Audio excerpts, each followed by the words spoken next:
This is the Mooks and the Gripes podcast. Hello, everybody. This is Trevor. Gallantly, Paul. Paul, how are you doing? I am doing great. I've had a good week, and I'm really excited to talk today. Feeling quite gallant, I might add. Yes. Yeah. Well, you just were telling me that you, made it home late last night, and here you are early on a Saturday morning, ready to record. That's right. On my white steed. Yeah, on my white steed, ready to go. Yep. No, it's always funny, like getting up early for work or certain things. It's like you're dragging your feet, kind of bleary-eyed. But for this, it's always fun. I always get amped up. I enjoy it so much. So not a problem. Yeah. No, I woke up a little bit before I was planning on it this morning. Which, when that happens on a work week, it's like, oh, do you think I can fall back asleep today? I'm like, I'll just get up. Yeah, exactly. It's nice. It's fun. All right. Well, listeners, we are here today to talk about the work of Scholastique Mukasonga. This is an author focus episode. We'll be going through the 5 books that we have in English without necessarily spoiling anything. We understand there are probably a lot of people listening who have not read her work. So we'll be talking a little bit more general, sharing favorite passages, some of the meaningful themes. I think these would be hard to spoil anyway, since it's not necessarily a secret as to what happens in any of them.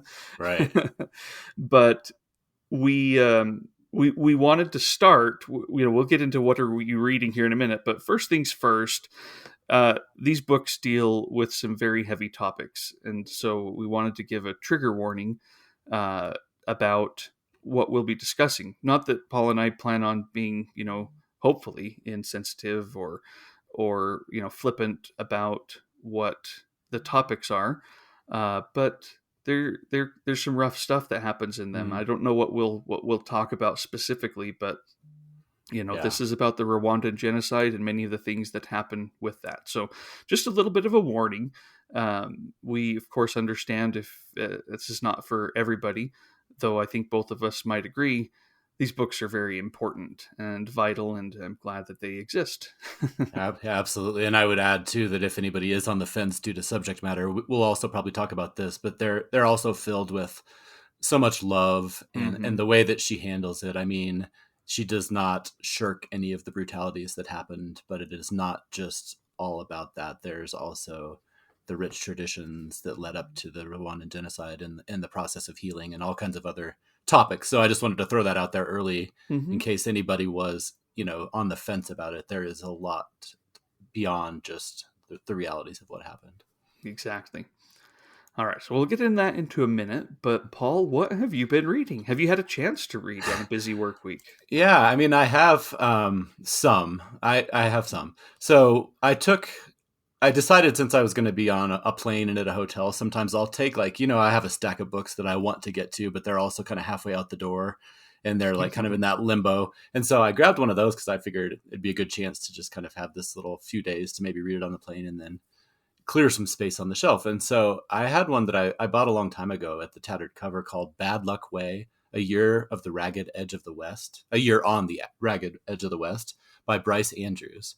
And this one I just kind of picked up on a whim one day. I think it was on the discount rack, and it's really good. It's a memoir about a young man who comes from Seattle, and he's kind of, somewhat of a city boy, and he becomes more and more interested in ranching and horses and things like that. And so he ends up working on this ranch called the Sun Ranch in Southwest Montana.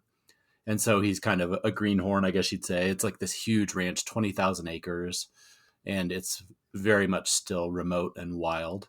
And so it's at the beginning, it's kind of about him just learning to exist and learn his job. But it brings in, as many people may know, wolves were reintroduced into that area.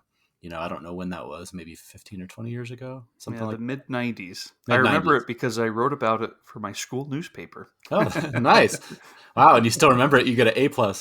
Yeah. So as it moves along, it starts to talk about that because there's this pack of wolves that lives kind of on the edge of the ranch. They live on some, I don't know if it's a wildlife reserve or whatever, but they will drift over into the ranch land because it's this huge area. And so they start to, they'll notice elk and deer carcasses and things like that. But tensions grow and they begin to go after the cattle. And so at first I was a little bit, I didn't know where he was going to go with it. And I was like, am I reading the wrong book? Because, I understand the tensions, but I don't necessarily want to read some screed against wolves and the importance of cattle, even though I know that there's a lot of gray areas there. But what I really liked about it is it was very well handled. He ends up having a lot of like moral debates within himself because many of the other ranch hands and the owners have varying degrees of sympathy for the wolves, and some of them have none.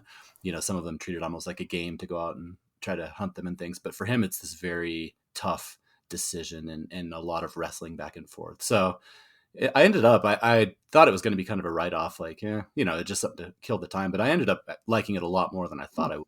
So, yeah, lots of good nature writing and things like that as well. So I ended up, kind of buzzing through that. And then one that you mentioned recently, I listened to the audio and actually just finished it as well. And that is Sea of Tranquility by, I get her name wrong, Emily St. John Mandel. Mm-hmm. Right? Yeah. Yeah. You said you read that fairly recently. I actually I read The Glass Hotel in Okay. preparation to read Sea of Tranquility, which I have right in front of me. Gotcha. In a really nice edition that I went and bought like specifically to read it one weekend. Mm-hmm. And then I didn't start it. Okay. And, so no, I haven't read it yet. But okay. I got it mixed. Yeah, I didn't actually realize until I was reading a few summaries afterwards that it was kind of a loose sequel to The Glass Hotel. So I guess I technically cheated, read them out of order. But I've talked about her. Like, she's one of those that I keep coming back to, even though I didn't necessarily love her. I'm spacing on the name of her big book. The Station 11. Station 11. Like, I was intrigued by it, but I didn't quite fall in love with it. Mm-hmm. But again, she's one of those that I keep eyeing because there's just something about her writing and the way she does things. Yeah, there's just softness to it somehow. Yeah, exactly. And so this was really, it's a really interesting book. I won't give away too much, but it follows several different characters, and it has very specifically labeled time periods where it jumps around. And there's a little bit of a time travel element, I guess you would say. And there's also a strong pandemic theme. Apparently she wrote it during the pandemic. And so one of the threads throughout is this pandemic that comes along and its impact on an author and her family. So I think it might be the first kind of pandemic adjacent book that I can remember reading. And I've been a little leery because sometimes when you read it, I don't know, like when there was a lot of September 11th novels, a few of them were done well, but a lot of it just seemed like it was kind of this moment that people were kind of not cashing in on necessarily, but do you know what I mean? Like it was just kind of in the zeitgeist, and that doesn't always interest me. But this one, it was really good. So I would look forward to hearing what you think of it when you get to it. Okay. I need to do it. I mean, I bought it. It was over like spring break last year. I had work the first day and then nothing afterwards. And so I raced out to get it thinking, oh, this is what I'm going to read over spring break while my kids are playing and all that. I don't remember what I did read or what did happen, but it wasn't that by the time I got home. So it wasn't on my today list. I didn't put it on my today list, which is really frustrating. It stayed on my TBR. Yeah, well, it'll be there when you need it. But I would say that whenever you get to it, it's very compelling, and it would have been a good one for something like a spring break because, like the other works of hers that I've read, it's like you said, there's a softness to it. It's a page turner in some ways, but it still has some depth to it as well. It's not just like a airport novel. So, yeah, I think you'll really enjoy it. Cool. That is good to hear. How about you? What have you been reading? So I've been reading a lot. It's been kind of fun. I really do think that having the today list has made a difference, and I think having some of these read-alongs that make it so that I don't feel like I have to fully commit to a book for like the whole day. Yeah. I can read 20, 25 pages of the Hearing Trumpet and then put it down, enjoying it, looking forward to the next day, and then, start something else or do something else. So aside from all of the Mukasonga that we'll talk about, I did also read Martin Riker's The Guest Lecture, which comes out this week. Nice. And really, really enjoyed this book. I thought it was fantastic. It's about a woman. She's a guest lecturer. Her name is Abby. And it starts as she's in a hotel room bed, the night before her guest lecture on economics at an economics forum, she'll be talking about Keynes and about his, optimism and all of that. And she's lying in bed next to her daughter and her husband, their young daughter. They came with her. And it's all about that night as she's sitting there trying to go through her talk at first. And the way that she tries to do it is thinking, okay, I'm going to go through the rooms of my house, that kind of classic rhetorical method of each room will stand for a section of my talk so that I can, visualize it and walk through it. And as she does it, the guide that she has is actually John Maynard Keynes. So she talks to him, and, it's her, of course, and they kind of talk about that. But this book, while it starts out there, and I really enjoyed all of that, of course, she's not entirely awake through a lot of it. She has a lot of other things that pop up as she's going through it, a lot of other fears and anxieties and thoughts and kind of internal battles and dreams. You're never quite sure where we're at in terms of consciousness as the book progresses. And I really, really enjoyed the whole thing. I thought it was a really good book. And I'll share just a little bit of it. This is from relatively early. She is, she'll get there where she's talking about her talk. And then it just kind of drifts as we do into something adjacent, maybe. Right. So here she is talking about memories and the past and all of that. And she goes, maybe the value of memories, as with any other commodity, is a function of scarcity. When you first notice that you have some, you have relatively few, so that they seem to matter more. You're fascinated with the fact that you have them at all. Self-awareness, growing up. But as you begin to accumulate memories with the years, their relative utility diminishes. You grow into a more realistic appreciation of their worth. Then eventually, even that dwindles. Finally, there are so many memories, and you're so used to having them around, so accustomed to their plenitude, that your demand curve approaches zero, and your past, your entire personal history, seems hardly worth the effort of remembering at all. Oh, wow. It's not the most positive thought, and not even one that I think maybe if she were fully awake, she would agree with. She's not in the best of moods as this night progresses. But I also like how she follows it. Did I just discover an economic explanation for why young people are self-absorbed and why old people can't be bothered? Perhaps the Nobel Prize is still on the table. I like that a lot.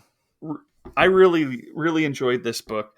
The other one that I'm reading that I'm sure that if you haven't read it yet, you will love it, is one that we heard about from Mark Haber.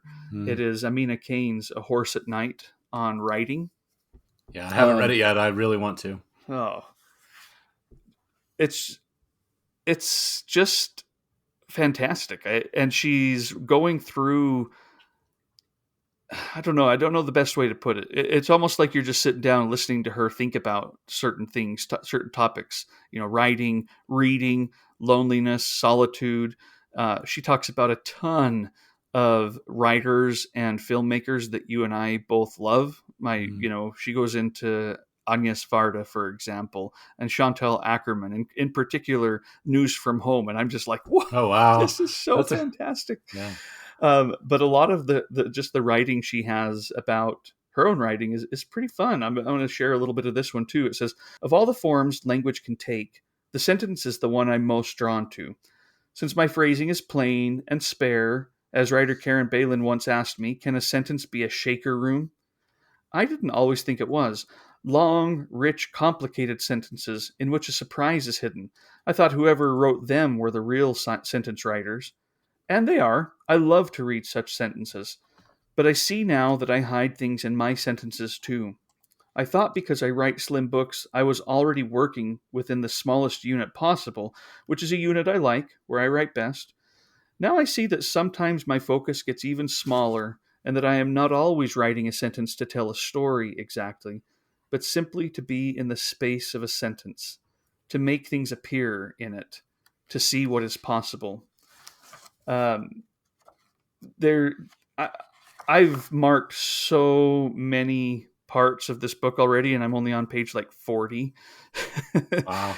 So it's always a good sign. Let me read one more that Absolutely. I just really loved. She talks kind of about your sense of awareness of the world around you, and how it can be different if you're alone or if you're with somebody, and that maybe neither one is better than the other, but they're both important. So you kind of can use both of those. She also talks about how reading can, or watching a film or something like that, can become a more complicated, well, maybe not more complicated, but a more, it's more than just the thing you're reading. It's you. We've talked about this a little bit. It's where you're Mm-hmm. at. It's how you're feeling. It's the room. It's the other sounds. And I just really liked this part. She says, reading all on its own is one of the best things.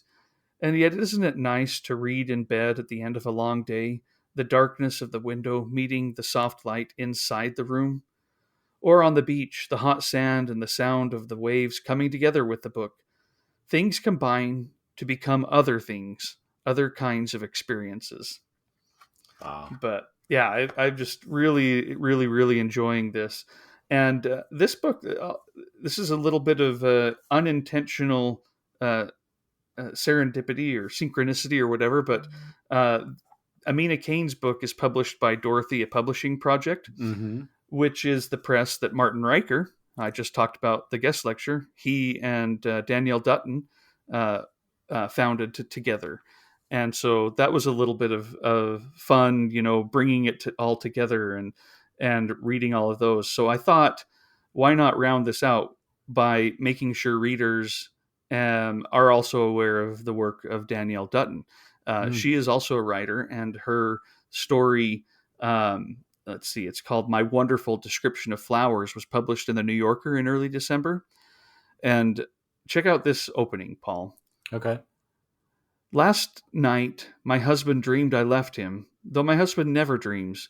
Or if he does, he dreams of nothing, of sending an email, petting the cat. I live not in dreams, but in contemplation of a reality that is perhaps the future, Rilke, and not my husband, said.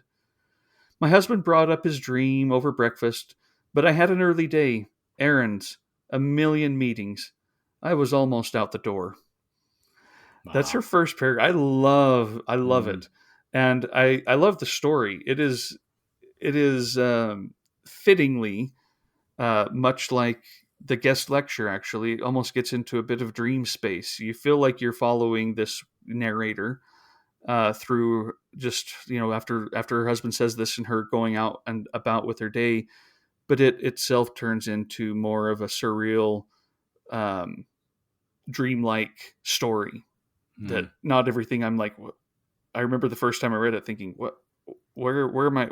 Did I miss a step? Right. How did we end up here?" And it's also very good.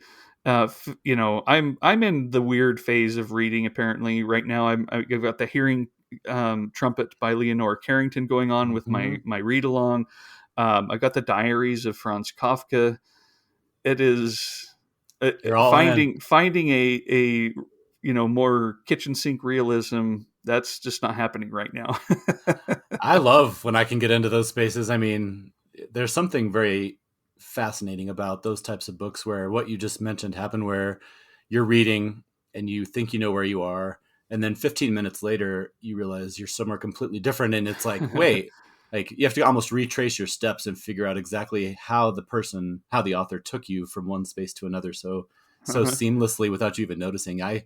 I love that style of book. And it sounds like you got all kinds of crazy stuff going on. Have you had any wild dreams yourself while reading all this stuff? I don't know. I'm a little bit more like the husband. I Yeah, have normal. I have weird dreams, but it is very hard for me to remember them in beyond the the same minute way. or two after I wake up.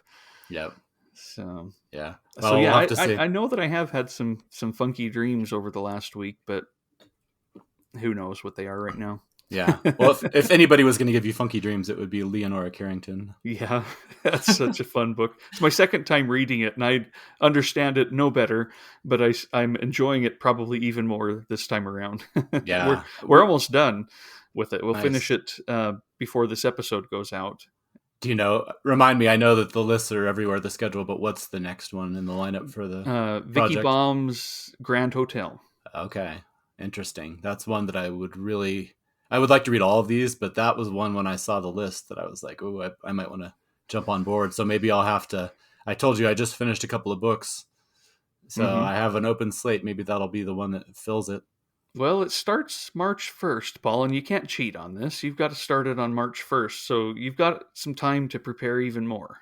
You know. February or Or March? sorry, February Okay, I 1st. was gonna say, yeah. Then I'll have a lot of time if it's March. No, that's interesting. Yeah, maybe I will do that. That's because I had already wanted to read it for a long time, and then when we had our hotel books episode, Mm-hmm.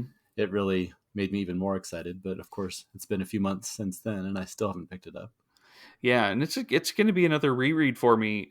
We talked on our episode about rereading books, and it's not something I tend to do a whole lot of, but and I didn't plan on doing it with these, but I am enjoying it so much, and it's been so easy to Mm-hmm. do that I don't want to miss one of them. And so I, like I say, the Hearing Trumpet, this is my second time through it. It'll be my second time through Grand Hotel, though that one's even further in my past. Uh, so yeah, I'm excited to reread maybe a handful of these and have the others be totally new books I've been wanting to read. Right, It's that's just been exciting. fun. It's exciting. Yeah, I just that topic of rereading. I think we'll definitely do an episode on that someday. But we can start the segue if you want to into Scholastique Mukasonga Hmm. because I had only read one of hers, but rereading the cockroaches, or Hmm. not the rereading cockroaches for this project, I got a lot out of it the first time, but reading it the second time really floored me. I think the value of rereading, not like I'm the first person to have said this, but you can't overstate how certain books, how much they grow when you read them a second time, sometimes right after the first time, or sometimes years or decades later. It's just fascinating the way they can hit you differently at different times and how different parts resonate or different books resonate more than they would have. Or I'm sure there are obviously cases where maybe it doesn't have the same impact it did the first time. But in the case of the cockroaches, I keep saying in the case of cockroaches, um, wow, just rereading that book was so powerful. And I don't know, do you want to just start there or should we step Yeah. back a little bit first? Well, so Cockroaches was a reread for me as well. I read it Mm-hmm. back in what did it come out in 2016 thereabouts, Mm-hmm. and I thought it was fantastic then. For some reason, I didn't read any of the other of her I didn't. books as they came Mm-hmm. out. I hadn't read Our Lady of the Nile, which Archipelago had published before Cockroaches. Mm-hmm. And I don't know why that was the case. It's definitely heavy, but it also went down well. But I agree with you this time. Part of it is the rereading, and part of it's also realizing I'm going to talk about this with somebody here in a few weeks. I better, Mm-hmm. what am I going to say? I know. And so things stood out in a way that maybe they don't if I'm just reading through a book. Mm-hmm. So yes, well, maybe let's step back just a little bit, Mm-hmm. and get into who Scholastique Mukasonga is Mm-hmm. in general. I mean, neither of us know her Yeah. too well, but she is a French writer Mm-hmm. who spent her youth in Rwanda. She was a Tutsi, uh, born in the late 1950s. I want to say 56, 57, 55, maybe even. I should have looked that up. But at any rate, around then, uh, 56. Yeah. 56. Mm-hmm. And this is shortly before her whole family is expelled from where they were living at the time to go with other Tutsis to one of the worst parts of Rwanda, barren, Mm-hmm. few trees, sterile ground. That's where they were relegated essentially by the Hutu authorities. And the thing that I didn't know until reading these, I knew that there was the 1994 Rwandan genocide. Yeah. I'd heard about that, not very much. Right. I didn't. It wasn't like something I knew as well as I should have. When it comes to significant and important events happened during my lifetime, Mm-hmm. but I knew about it a little bit, and I knew from her biography that she had already kind of moved away. She had escaped essentially Mm-hmm. Rwanda and was living in France when this happened. and lost her family, her parents, her siblings, nieces, nephews, in-laws. The So only many. other person to escape was her brother, who had they had both left at about the same time. Mm-hmm. And then when her brother went back after the genocide to see if he could find anybody who survived, I think he found two of their nieces had survived somehow. And she puts in cockroaches, "No genocide is perfect." I know that line And just floored me because it's so, oh, I don't know, yeah, powerful, cynical. I don't know how you want to say it, but man, yeah, and so the thing that I did not know is that this genocide had been on on their horizon all of the time that she was alive. yeah, It wasn't something that just came, happened surprisingly. They essentially knew that one day, because they had neighbors who were taken out and killed, and they had times when um, men in trucks would come down and look like they were hunting. They just knew that one of these days it is going to happen. For decades, I they know. lived under that shadow, that horrific shadow, and it affected everything that they did. It affected Mm-hmm. every way that they were able to live peacefully in their own homes, in their own skin, as they're trying themselves to just you know grow together as a family, keep a culture alive, eat food, go to school, and eventually to try and figure out, how can we get at least one of you out so that a part of us survives. Mm-hmm. And the parts of cockroaches where she talks about them, her parents in discussions and finally figuring, we need to send Scholastique and her brother away so that they're survivors. This is still a while before the 1994 genocide, but they Like you just said, they knew were it was already coming. planning. Yeah, Hmm. I know. It's Yeah. amazing. And all of these books, obviously, that is the shadow that hangs over her entire writing career. I don't know if you saw, there was an interview in 2014 with Publishers Weekly Hmm. where she described, kind of why she writes. And it talks about that lifestyle that basically vanished, that all the comforts and the everyday things that they were used to, how it was all just taken away. And there's just a quote from her that's really powerful. It's, she talks about the vanished everyday life of women crushing sorghum under a stone, men squabbling around a jug of banana beer, and little girls dragging their dolls by a string. And then this is the part where it kind of, you can tell the source of all of her writing. If I close my eyes, I walk endlessly down that ill-trod path that's no longer taken by anyone. They have fallen to the machete. They don't even have gravestones. So when I close my eyes, I know why I write.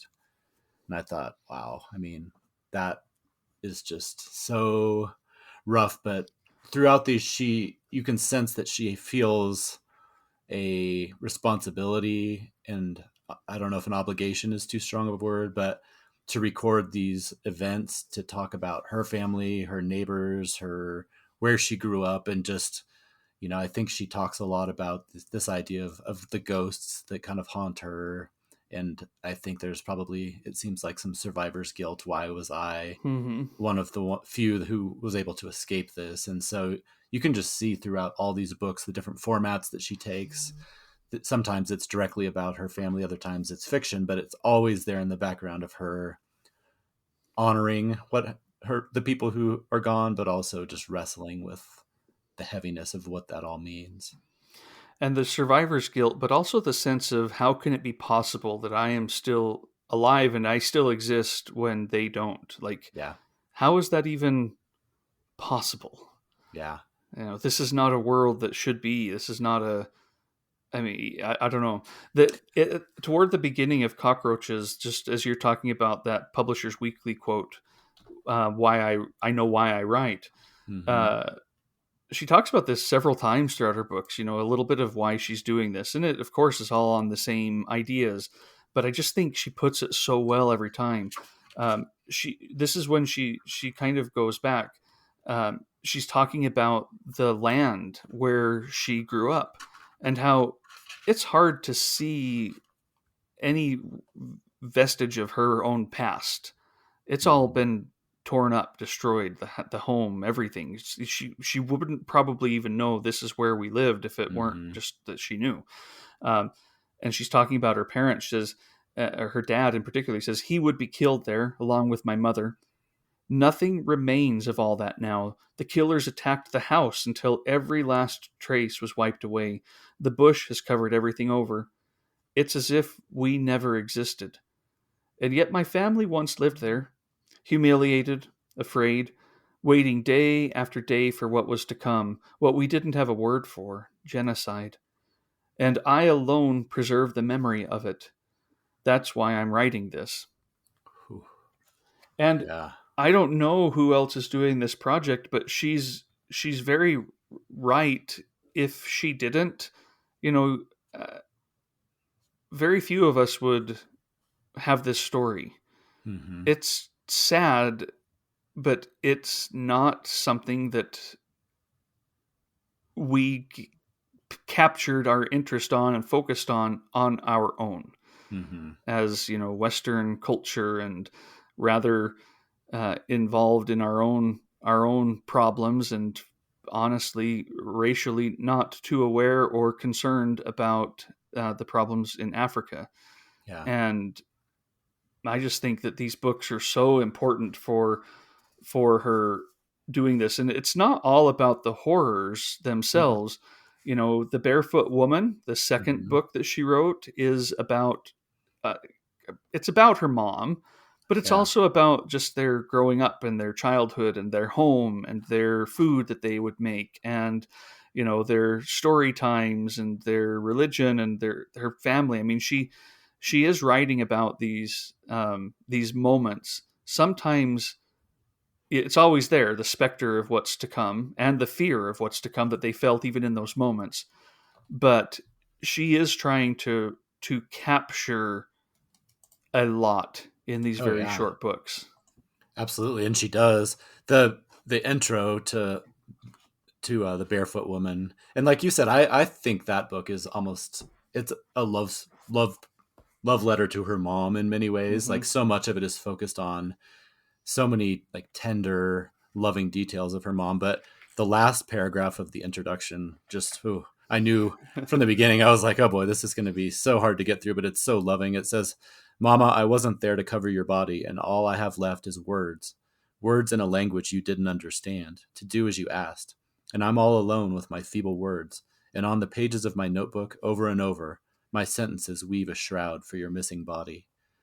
Like, oh man, it's so sad, but there's just that sweetness too. Like, she Hmm. wasn't there, she feels guilty, but like, this is her way of kind of showing her mom how much she loved and appreciated her, and just that Is it that line. sufficient? She Mm-hmm. would say absolutely not, but No. it's what she has. Mm-hmm. Yeah. Yeah. Yeah, it's so touching, and the love that she has for her family. It's beautifully written in Mm. all of these. It isn't just a she's not writing from nostalgia of a lost culture. She's not writing just to put these people on pages. I mean, she loved these people so much, Mm-hmm. and beyond the sadness, beyond the fear, beyond the guilt, beyond the sense of I can't believe they're gone, and I don't even know where they are. I don't have a grave I can go to. Are they one of Mm-hmm. these many skulls in this memorial, in our village, Mm-hmm. or are they not? Are they buried somewhere else somehow? What happened? I have no idea. I can't even know. All of that's there, but there's also just a child and a sister's affection for her family, I know. and I love it. And talking about her sister, giving her sister piggyback rides and things like that, or Mm-hmm. it's hit with more layers, of course, but the also kind of kernel of affection and love is there all the time. I Well, It's so beautifully done. It's so delicately done. it is. It's really delicately done. And so throughout all these books, the roles of the women in Hmm. that culture are just so the details are so beautiful of just, them walking home from somewhere and they go to each neighbor's house. They have certain rituals, they gossip, they hug, they do these elaborate things. And she talks about how long it takes, but it's like this comforting ritual that every day you go and you see your different neighbors, you talk to them, you just the community that evolves. And again, like you said, it's so delicately done because implied in all of that is that so much of that is now gone and been torn away. But even as they are forced into exile and have to move, the way that they strive to replicate so many of the parts of their culture that are so important to them, and they still, it's just, the resilience and the importance of that culture and the way that they do continue to kind of work. And I think one of the things that I loved, I think it's in this book, some of them, it comes up several different times, but the roles of the mothers and the women in helping the children deal with all of this. Like when, like you said, they lived under this shadow and this threat for so long. And so there would be soldiers that would be on the roads, like terrorizing the children, like shooting their guns, sometimes even throwing grenades at them. Sometimes it was not quite that violent and it was just heckling them. But these kids are living under this incredibly stressful situation. And they talk about how the mothers and the aunts and the sisters would find ways to distract them, whether it's games, storytelling, helping them study. And it's just the love and the comfort, even in these incredibly tough situations, it shines through just how much these people cared for each other and how, how much of a comfort it was for these children during those horrific times. I loved some of those parts where they were just talking about, them telling stories and playing games and just keeping the children, there's no way they can ignore what's happening, but it's not the main focus. There's a line here that's in The Barefoot Woman, and it says, talking about the women, those were the beneficent mothers, the benevolent mothers, the ones who fed, protected, counseled, and consoled, the guardians of the family and the community, the ones the killers slaughtered as if to wipe out the very sources of life.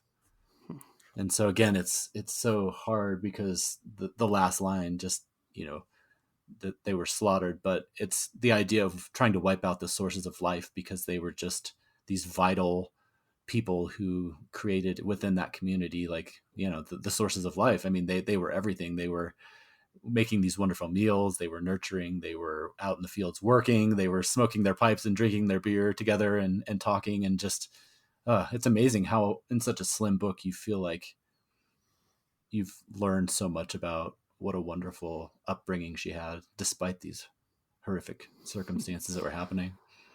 There's a part that I think shows the depths of love, kind of going both ways, that really well. It's the part where at the beginning of The Barefoot Woman, where it says, my mother had only one thought in her head, one single project day in and day out, one sole reason to go on surviving, saving her children. For that, she tried every possible tactic, devised every conceivable stratagem. We needed some way to flee. We needed some place to hide. And the reason why I really like this part is it's almost always futile. And some of them are things that they're not going to work from the get-go, like digging a tunnel from where they're at to Burundi. I mean, that's inconceivable. It's simply not going to happen. But she tried it. Yeah. But she didn't want to just throw it out. It was, there's no good option, but I'm going to explore and try all of them. I'm not going to be defeated. I mean, that she actually tried, and it does come up a little later, this hole that she started to dig.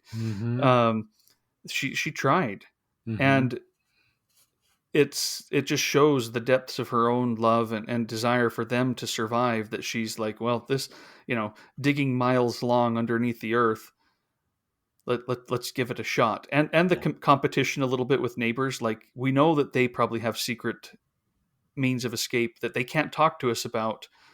Otherwise, maybe it'll be compromised, but also the little bit of resentment. Like, I know they're up to something over there, but we've got our own secrets. I mean, it's just all of that is so harrowing, but it shows the desires for this family to survive. And I think it's horrific that she's like, I've got to have my children survive.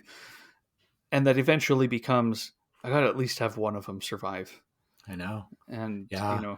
No. And that's one thing that comes up often is this role of education as a key to escape. Like Mm-hmm. they talk about how the different parents in the village would really, really focus on education and ways to there's contests around education to get their children to they can win bread as a reward and different things like that. And a lot of it is told in a fairly lighthearted way because the competition's for the bread and then they would take it and divide it among their friends or eat it all themselves and different things. But just this role of different, like you said, there's the literal escape tunnels, but then there's also that idea of like something like education where there's this light Yeah. we can get, and it ended up working. I mean, that was literally how her and her brother made it to France, was because they were able to get educations. They had to, like you said, almost hand pick at least a couple of kids who can escape and get out of this, and it ended up saving their lives and moving on to her being able to tell this story. So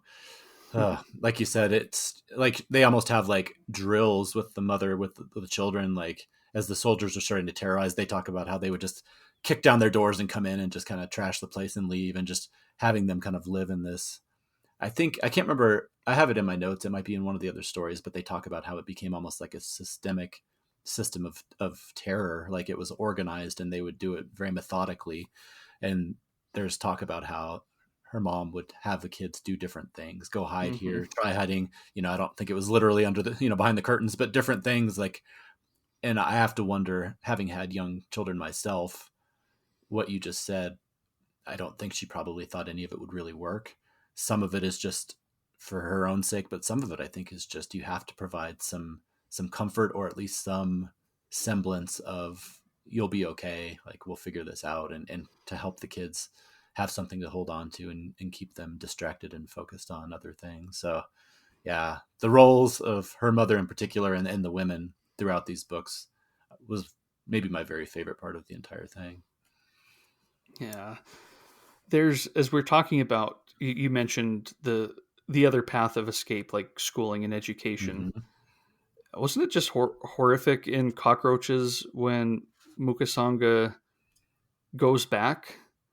She sneaks back in Oh to yes. Rwanda after escaping to visit her family, and she's got some ways figured out that she'll be able to get out again, and how happy her parents were to see her, and also that they were like, you actually have to turn around and get out now.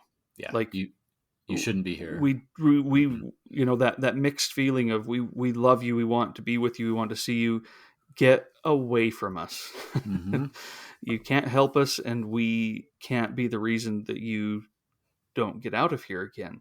Yeah, Mm-hmm. it's just the so the first three books that we have from Mukasonga, Cockroaches, which was translated by Jordan Stump, Mm-hmm. and The Barefoot Woman, translated by Jordan Stump, and Igifu, translated by Jordan Stump. These are the first three books Mukasonga wrote, and she called them her Tombeau de Papier, meaning her tomb of paper, according to that Publisher's Weekly piece you referred Mm-hmm. to a little earlier.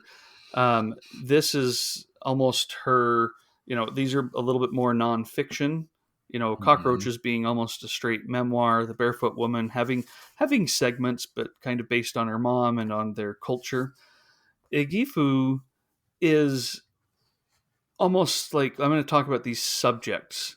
Yeah. So uh, I I don't know if you know how much you want to share from these, but I thought that these pieces in Igifu, talking more about grief, fear, hunger, Mm-hmm. they're just Beauty. fantastic. Beauty.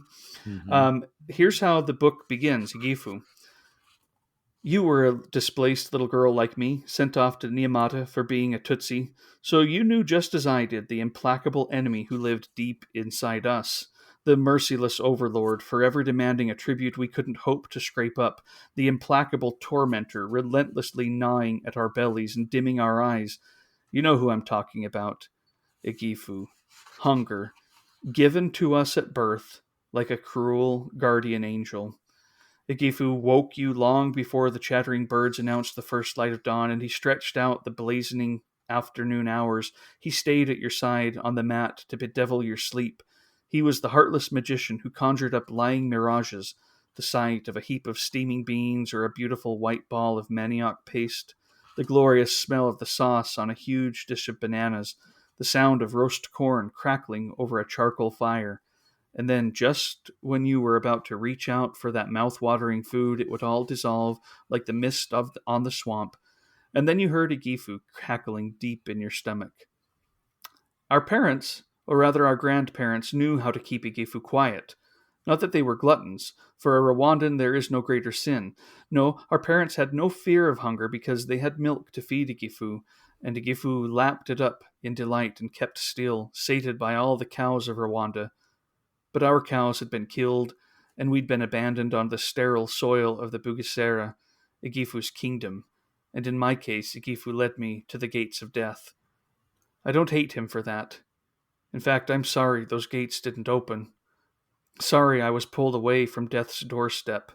The gates of death are so beautiful. All those lights. Wow. I know. I guess the reason I wanted to make sure we read that whole little passage is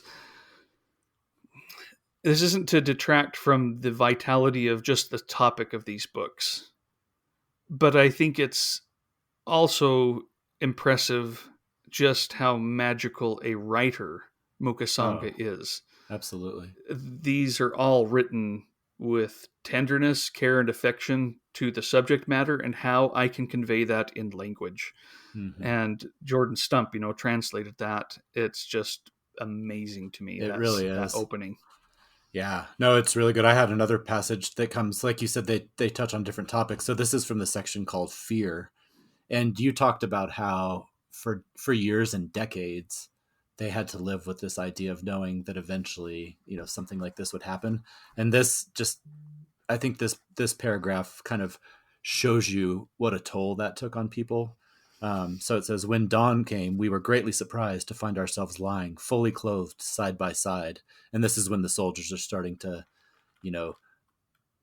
do that series of terrorism that keeps people awake at night. And so they never know on any given day what's going to happen. And so there's a particularly violent stretch where they all go to bed and they basically don't know if they're going to wake up. So I'll start that over.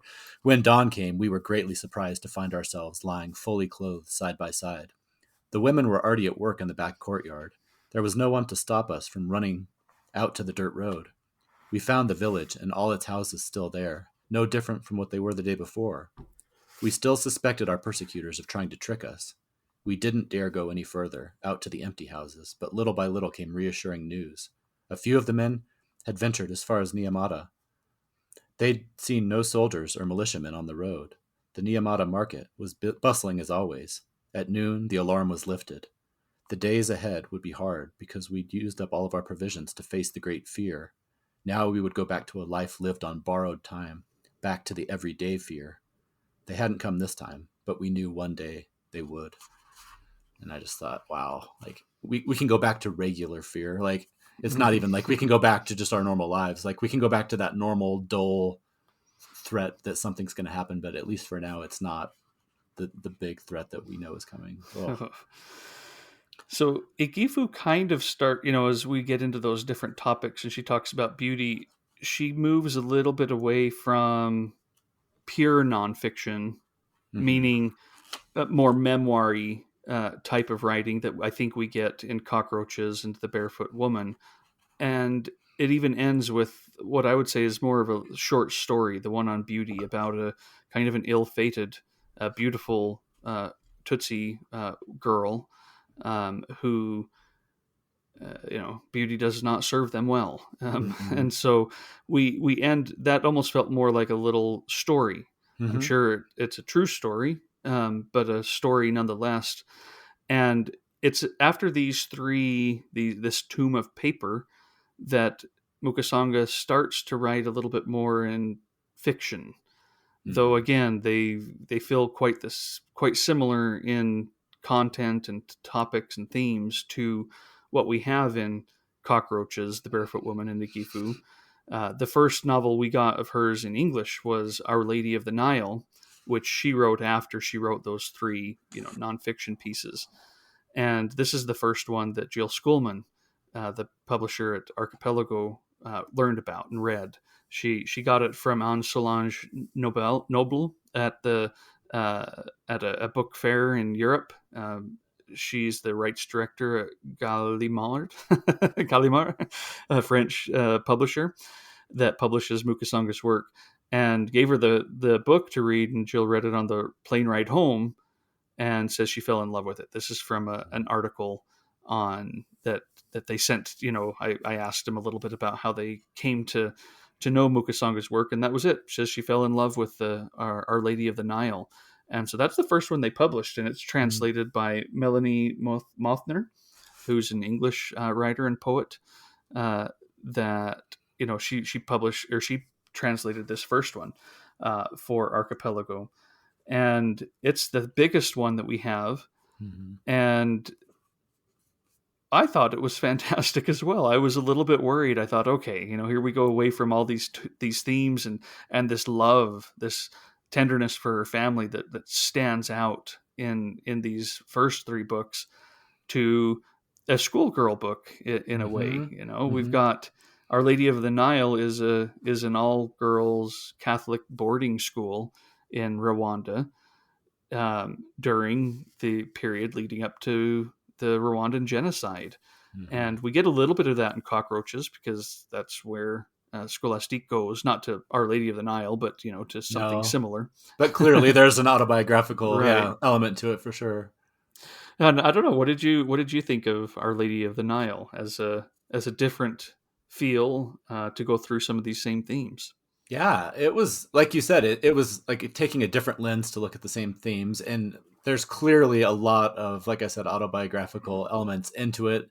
But I feel like she's kind of expanding and playing with that a little bit. But yeah, like you mentioned, I mean, the setting of it is so unique because it's kind of up in this more mountainous region. It's what they describe as, near the source of the Nile is where this school has been created. And it shows a lot about kind of the Catholic and the Belgian influence on this region, which is a theme that also continues to kind of flare up throughout all of these books. And that tension between more traditional beliefs and the history in the region versus, these white people coming in and basically, pushing forth their ideas and their religions and things like that. And so in this institution of the school, obviously they have a lot more control over the children. And so there's that element of it, kind of that authoritarian. But even within the school, you can start to see there's like the usual cliques that would happen in a school, the popular girls, the less popular girls. But underlying all of that is obviously the tension between the Hutus and the Tutsis. And again, you can see some of the autobiographical nature, because in one of her books, she talks about how she went through a similar experience where no matter what she did, she thought maybe this would be a chance going to school to kind of start over. And she said, no, it followed me everywhere. There was no way to hide who I was and my background. But there are girls who kind of will take her under their wing and provide a little bit of protection, which is something that happens in Our Lady of the Nile. But it's also just that tenuous, there's a safety there, but you can always feel just bubbling under the surface that it's not always that way. There is one girl who's, they're all pretty well off in this book. A lot of them come from fairly privileged backgrounds, but Immaculata, I believe is her name. In particular, she's, very rich, and she is a Hutu, and she continues to kind of push back. There's these quotas requiring 2 Tutsi students for every 20 students. Right. And she is very public about the political nature of this. And she says something like, that's a Belgian thing. She's very dismissive and kind of cynical about it and doesn't like this idea. And you get the impression that obviously didn't all arise from her. It's coming from home, from her dad, who's a powerful politician and things like that. So even though a lot of times these school novels can give you a feeling of kind of, it's a world of its own and it's isolated and there's all these intrigues and gossip.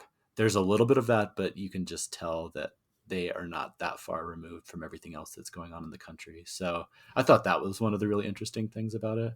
And like I said, also just that tension that's a theme throughout all these books between Catholicism and white people coming into the country and kind of telling them you're wrong, or, what you've always been taught, those are just old wives' tales, or that's, stories, and this is the truth, that kind of thing. That I thought was a really fascinating theme throughout this as well. So I shared my thoughts on all of these, just brief thoughts on Mm-hmm. Instagram, and there's another user there, the Mona Fisa, Hmm. who says, "My favorite Mukasonga, the way she pulled off using the politics of girlhood as a microcosm for a hefty topic like the Rwandan genocide is just Mm-hmm. brilliant." And it kind of goes both ways. You can see how the politics of the country, the hatred, the racism, the sometimes violence, or in the case of Immaculata, the hopefully the a little bit of the other side of all of that, with the Hutu, um, how that plays out in these girls' lives and their perspectives on each other, but Mm-hmm. also the school. It's this story is like a microcosm of what's going on larger in the country. It's really really well done. Yes. Uh, yeah. I was just gonna say, there's that man, Monsieur de Fontenelle, who Hmm. lives outside, and he is kind of this fascinating character who's he's creepy. He kind of lures Yeah. these girls out there, and he will have them like dress up so that he can kind of play these roles of his views of. It's almost kind of like the myths of what white people think that African women should be like, and it's, like it crosses many lines into far beyond creepiness. Like it's he ends up like drugging some of them and things like that. But there's this section where I thought it really digs into what we've been saying about this idea of what the white people coming in expect and view versus the reality. And it says, "You know what happened to us Tutsi when some agreed to play the role the whites assigned to us. My grandmother told me how when the whites arrived, they thought we were dressed like savages. They sold glass beads, loads of pearls, and tons of white cloth to the women, the chief's wives. They showed them how to wear it all and how to fix their hair. They turned them into the Ethiopians, the Egyptians they'd come all this way to seek. Now they had their proof. They dressed them to fit their own delusions."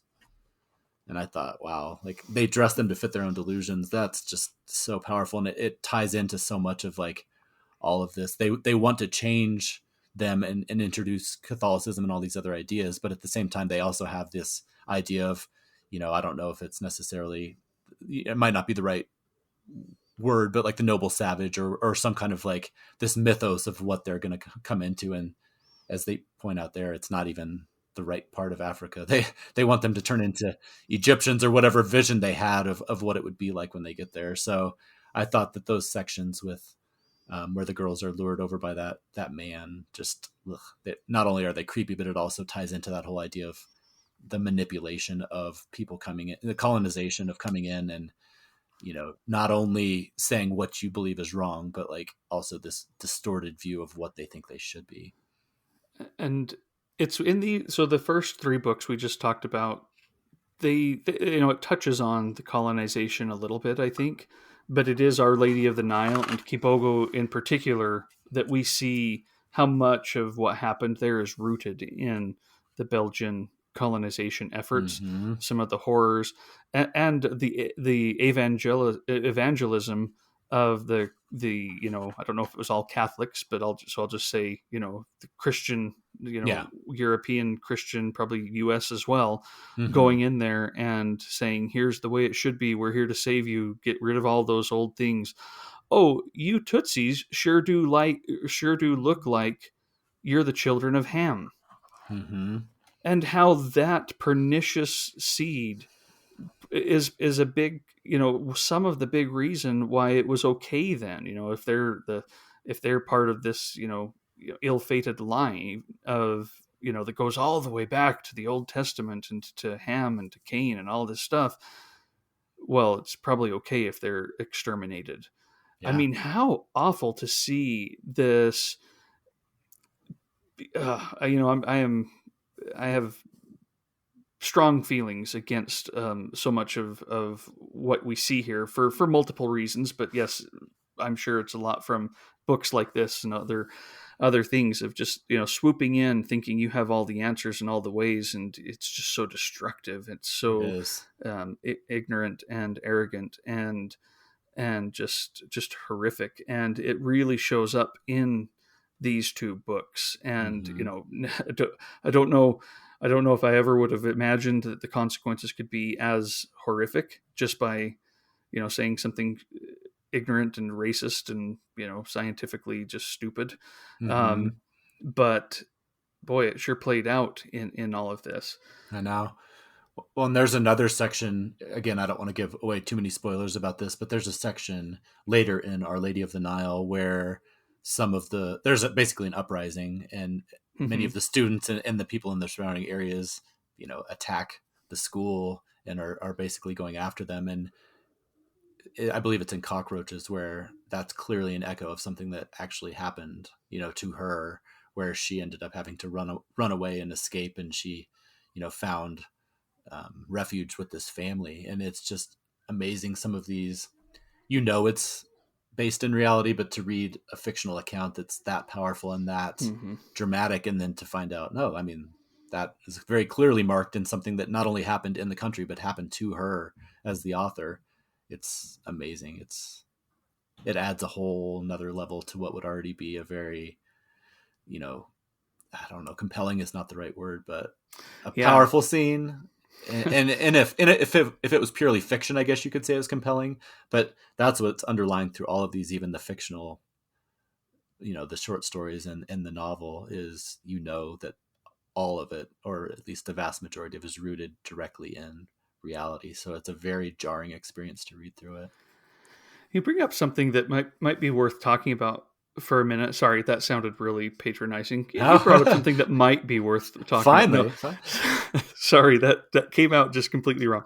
No. Something I had not considered, but that I might want to think about for a minute. Maybe that's a little bit better way of putting it, which is how difficult it is to talk about these books without sound. Trying to skirt around how best to explore how much we love them, how much we recommend them, how compelling they are. You just say, but those aren't really the right words. You Mm-mm. use that like, oh yeah, and the Lord of the Rings sure is compelling. The Right. relationship between Sam and Frodo sure is beautiful.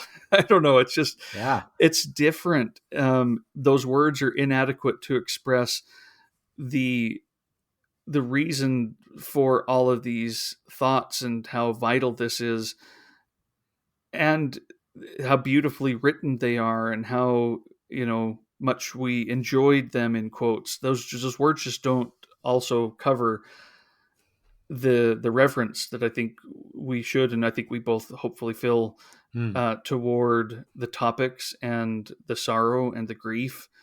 Yeah. And yeah, it's tough to find the right words that without making it sound like, oh yeah. And part of the reason I think it's tough, and this is what I was talking about earlier that I hadn't really considered, is I don't know, I've never lived through anything at all like this. So for me to sit Exactly. down and go, this sure is good, thanks for bringing me this, all I had to do was sit in my house and you showed up and gave me this beautiful story, thank you so much. It still sounds so patronizing Yeah. and insufficient, and uh, I don't know. That's where I get just, I don't even know how to talk about these, because I almost don't deserve your beautiful tributes to your family. Not that I I know. don't, but I just mean, I don't I know. know. I'm having No. a trouble figuring out how to talk about it. No, I think that's exactly right. And I'm glad you brought it up. I felt that from the beginning with this. Just there's a responsibility, I feel like, in having a privilege to even to read about it and to talk about it. I feel a responsibility to try to do justice to just, I don't even know how to do it, but to her, it's a very personal experience for her that she has shared with the world. And so I think it's a Mm-hmm. responsibility to make sure that I try to do my best to convey how much I appreciate it. I also think that there's a responsibility, despite these tough topics, for what you talked about, where we grew up and the views that we may have had on this. I think it's important to learn about it and acknowledge it and not pretend it didn't happen. So I do think that there's that level as well. But like you said, it's hard to balance the respect and the love that I have for this as literature, but at the same time, like we talked about, it's all rooted in these very Yeah. personal and powerful things. I don't know. Just one. I was going to go back real quickly to Igifu. There in the section on grief, it's talking about what you were saying about the Western view of what happened there, and I just thought it might be a good time. So it says on the TV, on the radio, they never called it genocide, as if that word were reserved. Too serious for Africa. Yes, there were massacres, but there are always massacres in Africa, and these massacres were happening in a country no one had ever heard of, a country no one could find on a map. Tribal hatreds, primitive, atavistic hatreds, nothing to understand there.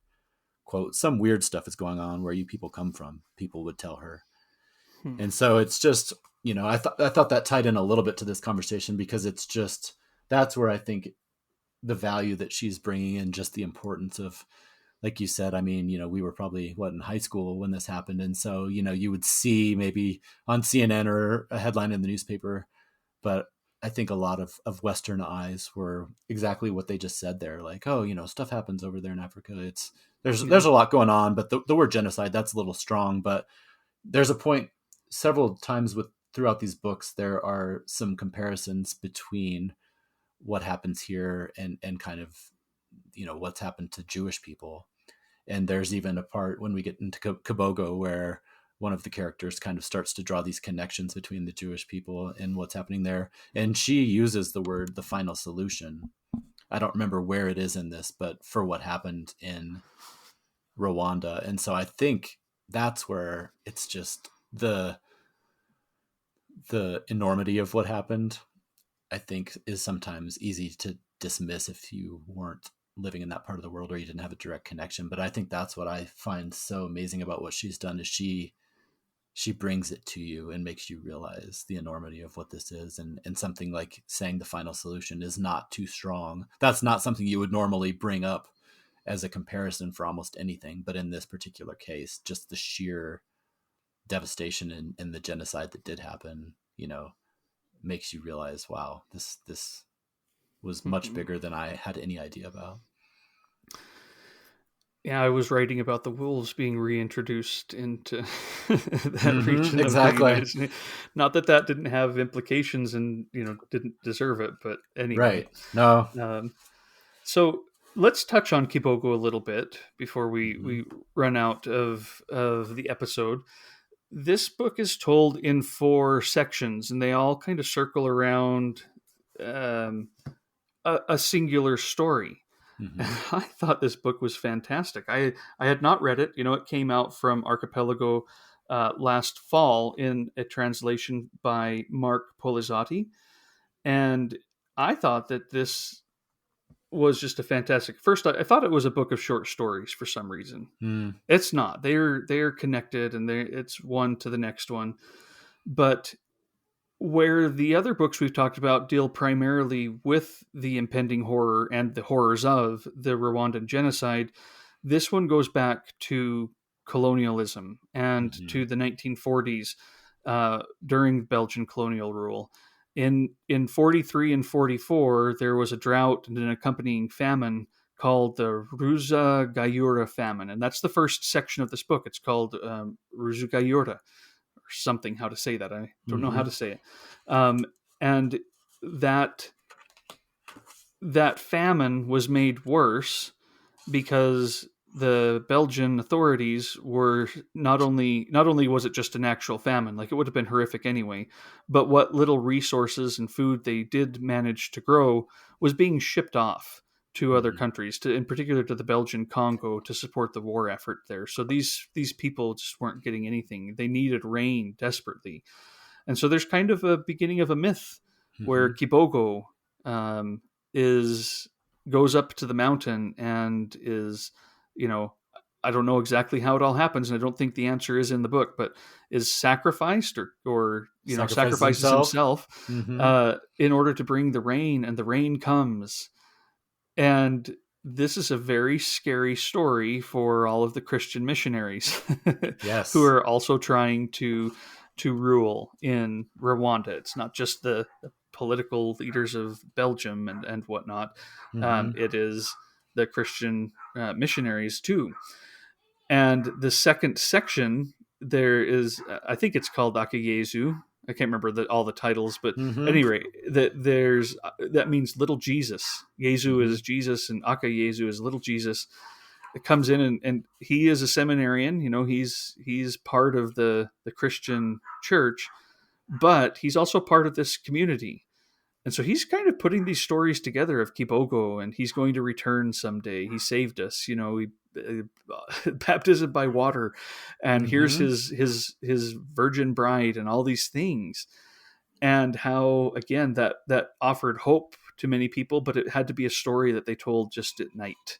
Yes. And this is how this book continues, and so you get these variations on this salvation myth that are also mixed and layered with the Christian uh, salvation story, and it's so good. It is.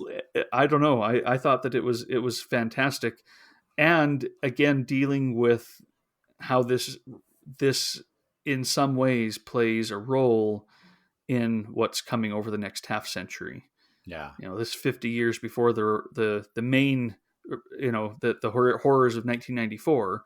Mm-hmm. Well, it plays a role in it. Yeah, no, exactly. From the front flap, I like this. It says Kibogo's tale is at once an origin myth, a celestial marvel, and a source of hope. And for the white priests who spritz holy water on shriveled trees, it's considered forbidden, satanic, a witch doctor's Mm-hmm. hoax. And I really like that.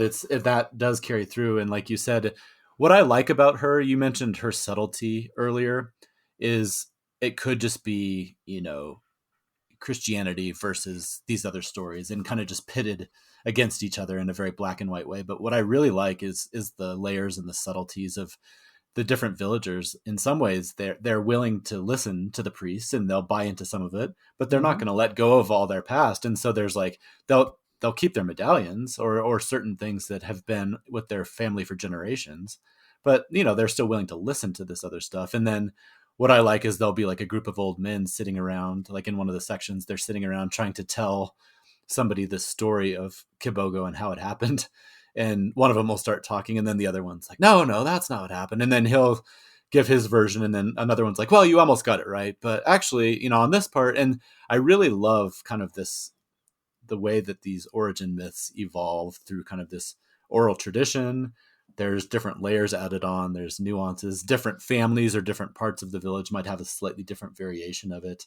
And I really like how that is kind of contrasted with the same thing that's going on with the Christian missionaries coming in, and they each have their own little version of the Christian story and how they use that to manipulate things. So I really liked that she could have made it just an us versus them or something like that. But no, it's very much showing the integration of how all that worked and how complex and complicated and messy it is.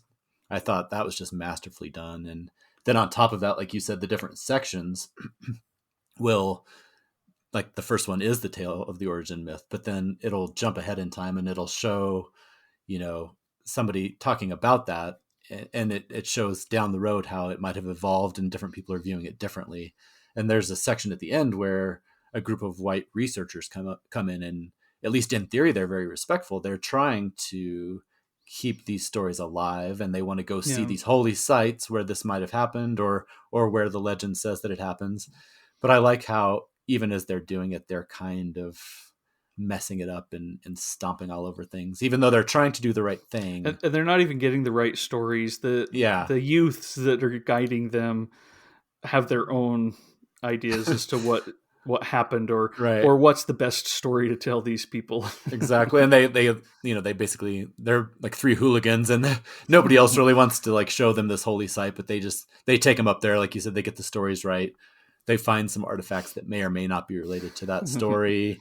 But then what I really like, again, this is a little bit of a spoiler, but at the end, when they're up there on the mountain with the researchers, they have been taking a very scientific, straightforward approach. But then this fog moves in, and they all kind of panic, and they take off down the mountain. And it leaves this like question mark of like, there may still be some mystical things that are going on up there. So I don't know. That's what I mean about like, no matter what she's doing, she is countering it with a little bit of attention, a little bit of a messiness that I thought was just Yeah. amazing. Yeah. Yeah, it's One other thing, there's a part in Cockroaches where I think one of her neighbors or friends goes back, who wasn't there during the genocide, goes back to try and find family and is asking the Hutu neighbors, hey, do you know what happened to them? And they're like, I'm not going to talk. And Mm-hmm. they kind of realize they probably feel implicit or complicit in this. And maybe this is the one who actually killed my family. I don't know. Right. Oh. And so I there's a part where he says, I am not here. I don't remember the words and I don't have it in front of me, but it's basically, I'm not here to seek who did this. Mm-hmm. I'm here to find my family. Yeah. And I felt like that kind of is a part of all of these works too. I mean, she's not shying away from the horrors and she's not shying away from the evils, but I think she's also saying these are not the goal of me writing all of this isn't also just to hammer who was wrong.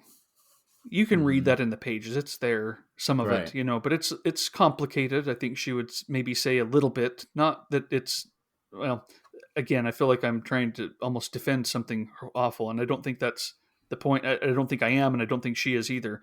But I Mm-hmm. think what she's saying is there's also other things that I need to do here Mm-hmm. besides just that. And that comes out in all of these in a way that I love. I don't know. I'm really excited that there's more coming from her. Or do Yes. you want to talk about that for a minute, or do you have something else before we get Yeah. to that Well, the point? only other thing I'll say is just there was a story in Igifu, the one that I touched on a minute ago, called Grief. And I feel like we talked about the autobiographical nature of some of the short stories in the fiction. That one is basically the tale of a woman who, Hmm. very much like Scholastique, was sent away and escaped all the genocide, and she's living with the guilt of it. And so she goes to the funerals of people where she's living now. I don't remember if it's in France. I believe it is. She hasn't Yeah, been able to properly mourn for her family because I think it's just too much for her to comprehend. So she'll go to the funerals of other people that she doesn't even know and sit in the back row and cry so loudly that sometimes she's asked to leave. I That was one of the most powerful stories I think I've ever read. I loved that story. And then that character goes back to Rwanda, and obviously, mirroring what happened to Scholastique Mukasonga, is kind of digging through the remains of what's left as well. That story to me was just, there was a lot of high points, but that was one of the very high points of this whole reading experience for me. I thought it was absolutely amazing. But yeah, well, I think we need to talk about some exciting news that you heard. well, so she has three other books that are untranslated into English. There's a 2014 collection of short stories. At least I think they are. I thought Kibogo was, but Mm, it's it's called Ce que murmurent les collines, which is essentially, I think, what the hills whisper, mm, and that's a 2014 collection of short stories. And then there's 2016 novel Cour Tambour, which is like heart drum. mm. And then in 2022, so Kiboko actually was published in French in 2020. So it's her most recent one to arrive in English is also one of her more recent ones. So I wondered, are we skipping those? Did they not are they not happening? But I wrote to Archipelago and they said no, they actually have the rights for the What the Hills Whisper, that collection of short stories, which will be coming out, sometime in the next few years in a translation by Mark Polizzotti. And also for her newest book, Sister Deborah, that was published in France in 2022, just last year. And this is apparently a sequel to Kibogo. I can't wait. Oh wow, I can't either.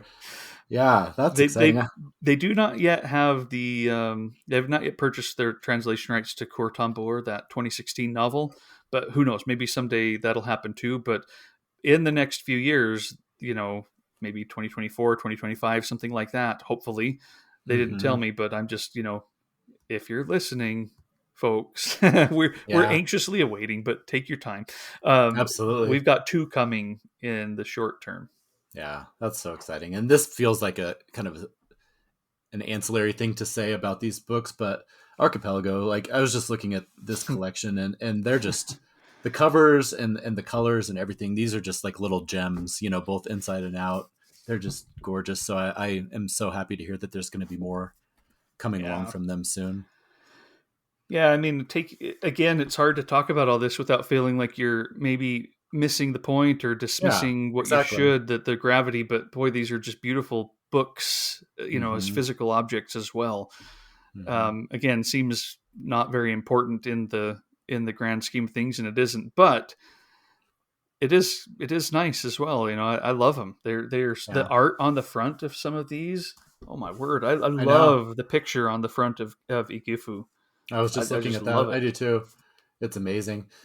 Yeah, and I mean, like you said, they're hard to talk about only because of I want to make sure I'm respectful and give them the Hmm. the reverence that I feel like they deserve. But I thought maybe a good way to kind of start closing this out was clearly they are that love letter and that remembrance, but also it's her continuing to deal with all of this that she has been left with. And I thought the very end of Cockroaches is just amazing. She says, "Yes, I am indeed the one they called by her Rwandan name, the one given by my father, Mukasonga. But now, deep inside, like the most precious part of me, I hold what's left of the lives and the names of all those in Gitwe and Gitagata and Sihoa who will never be properly buried.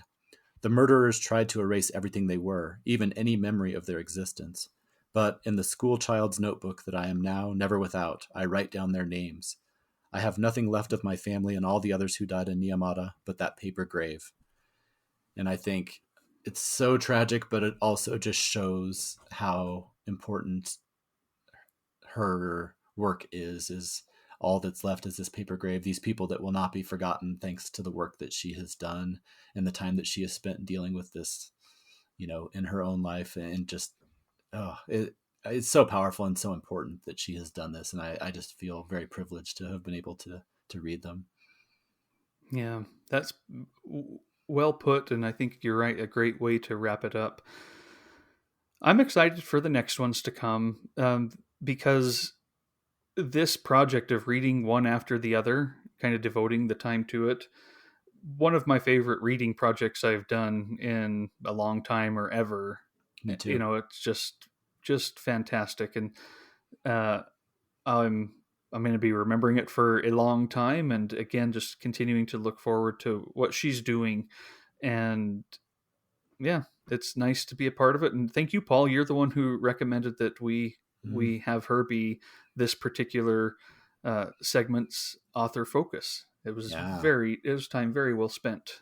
absolutely. Thank you. I enjoyed it too. I didn't know that I would go back and read a couple that I'd already read, and I ended up reading all five, like just like you did within the last month. And if anyone out there is wondering about the possibility of doing that, if I would highly recommend doing it. They are slim. There's a lot in there, but reading them all in a row like this added so many layers, and I was able to make some connections that there's no way I would have Hmm. made otherwise if I hadn't read them like this. So if you're feeling up to it and interested, I would absolutely encourage people to give that a try. It was, like you said, one of the best reading experiences of my life. And you said compelling. I think on Wednesday of this week, I sent you a Marco Polo saying, "Hey, I've got two more sections of Kibogo left. I've got the second to last one and the last one, which is about half the book, 75 pages." And I said, "I'm going to read one of them tonight, and then I'll finish it up on Thursday." Well, I finished, the third section at about 10 o'clock, 10:30, and I just kept on going. Mm-hmm. So I finished Kibogo all in one fell swoop on that Wednesday night, just because I didn't really want to leave it. I wanted to keep going, and I found that with many of these, like Mm-hmm. sitting down and opening them up and starting, it was it was surprising sometimes how much I would be able to get through in what felt like a relatively short period of time. They are slim. They are, um, but they're so compelling in that way that they kind of open up something in you that needs to be explored. That needs Absolutely. you need to kind of dwell in. And Mm, yeah, just fantastic. So thanks for recommending it, Paul.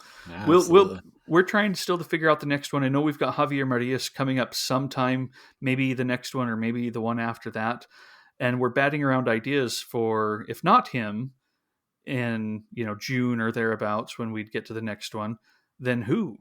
we've got some ideas. We'll keep folks in the loop as best we can.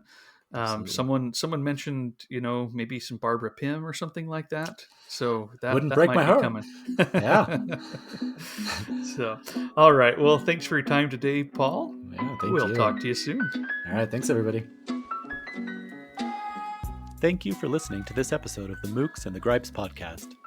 You can follow the Mooks and the Gripes and get show notes and book and film reviews at mooksandgripes.com. On Twitter, you can find Trevor at Mooks and Paul at BiblioPaul. You can also get information about future shows on our Patreon. If you'd like to donate to the show, anything and everything, even $1 a month, helps and is deeply appreciated. You can become a patron at patreon.com/mooks. Until next time.